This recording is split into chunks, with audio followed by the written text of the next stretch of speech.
pinakawalan kita. Kasi nagmumukha na akong tanga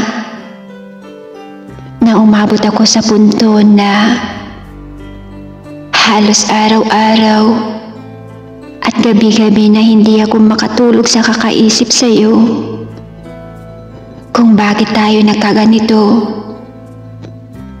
Bakit nga ba? Bakit ka nagiba? Tinanong kita pero wala kang sagot na tama. Tinanong kita kung meron ka ng iba. Kasi ganun din naman eh. Mali na. Mali nang ipagpatuloy pang relasyong sira na. Ang sabi mo lang napagod ka. Bakit ikaw lang ba? Ikaw lang ba ang pagod? Ikaw lang ba ang umiiyak?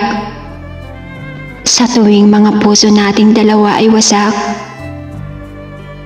Hindi ibig sabihin pagod na ako ay hindi na kita mahal. Ipinaglaban kita, alam mo yan, na kahit ang gulo-gulo na ay humanap pa din ako ng rason para ipaglaban ka. Siguro umabot lang talaga tayo sa punto na ayaw ko na. Pagod na ako. Kaya ako na mismo ang hihiling sa'yo na huwag na nating ipagpatuloy ito. Dahil alam kong masasaktan lang tayo pareho. Kaya siguro sa isang pagkakataon na to, lalaban ako. Pero para sa sarili ko na mismo.